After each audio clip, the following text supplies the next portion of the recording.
নমস্কার।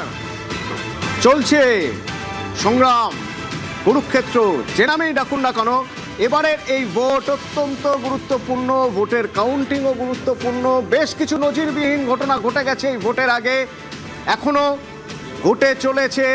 কাউন্টিংয়ের কথা যদি বলা হয়, অত্যন্ত সতর্কভাবে কাউন্টিং চলছে, স্লো কাউন্টিং হচ্ছে, কোনো রকম ভুলচুকের কোনো অবকাশ নেই। ওভারঅল কাউন্টিং এখনো পর্যন্ত যা দেখছি তাতে ট্রেন্ডিং, আর্লি ট্রেন্ডিং 4 থেকে 6 রাউন্ড গণনা হয়তো হয়েছে সব বেশি জায়গা, মানে মিলিয়ে মিশিয়ে, তাতে এই হলো আর্লি ট্রেন্ডিং। 103, 182, 2 লেফট, 2 ওপাশে আদার্সে, এই দুটো হলো হুমায়ুন কবির দুটো জায়গা থেকে দাঁড়িয়েছিলেন, দু জায়গা থেকেই তিনি লিড করছেন।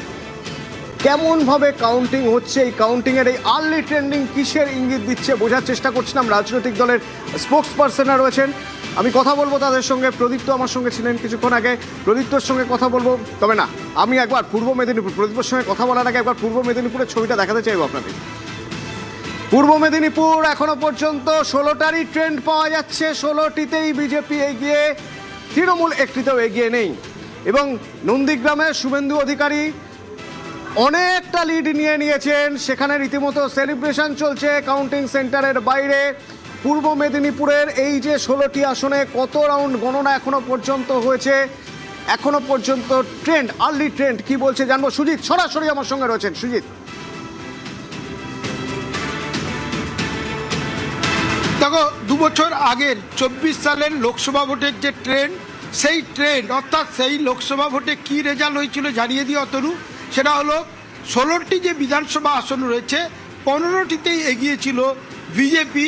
এবং আজকে যেটা গণনার শুরু থেকে দেখা যাচ্ছে, কোথাও হয়তো 3 রাউন্ড, কোথাও 5 রাউন্ড, কোথাও 8 রাউন্ড হয়েছে। গণনা যত এগোচ্ছে বেশিরভাগ আসন, অর্থাৎ বলা যায় সিংহভাগ আসন, সে রামনগর থেকে, এগরা থেকে, হলদিয়া, নন্দীগ্রাম, মহিষাদল, নন্দকুমার, তমলুক, বিভিন্ন জায়গায় বিভিন্ন কেন্দ্রে দেখা যাচ্ছে এগিয়ে চলেছে বা লিড রয়েছে বিজেপি প্রার্থীর। এবং সেই লিড বাড়তে বাড়তে বাড়তেই আছে। এবং এই যে অবস্থা, যেটা নিউজ 18 বাংলার আগাম যে পূর্বাভাস, যে রেজাল্ট কি হতে পারে, যেখানে পর্যালোচনায় কিন্তু বলাই হয়েছিল, বলেছিলেন যে আমাদের তরফ থেকে যেটা বলা হয়েছিল 12-13টি আসনে ভালো রেজাল্ট করবে বিজেপি।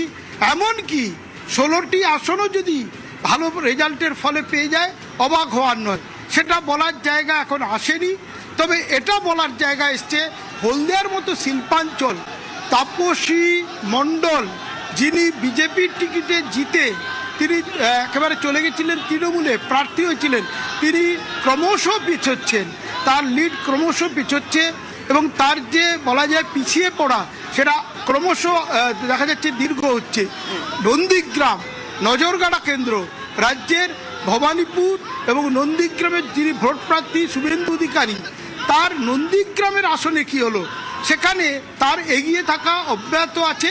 তবে মোহাম্মদপুর জিপি গ্রাম পঞ্চায়েতে বিজেপি, সেখানে কিন্তু বলা যায় বিজেপি প্রার্থীর থেকে তৃণমূল ভালো ফল করেছে। তার ফলে যেটা বোয়াল 1, 2, ভেকুটিয়া, এই এলাকাগুলো যখন শুভেন্দু লিড নিচ্ছিল, তার পাশে কিন্তু মাইনাসে গেছে মোহাম্মদপুর, এটা জানাই ছিল। সংখ্যালঘু অধ্যুষিত এই অঞ্চল, সেখানে তৃণমূলকে লিড দিয়েছে। দিলে কি হবে, কাটাছড়া করে শুভেন্দু এখনও স্বস্তির জায়গায়। এবং হরিপুর তার সব থেকে বড় লিড দেওয়ার জায়গা, সেখানে গণনা চলছে। নন্দীগ্রাম গ্রাম পঞ্চায়েত এখন মার্জিন কততে লিড করছেন শুভেন্দু অধিকারী? কি বহাল মনে,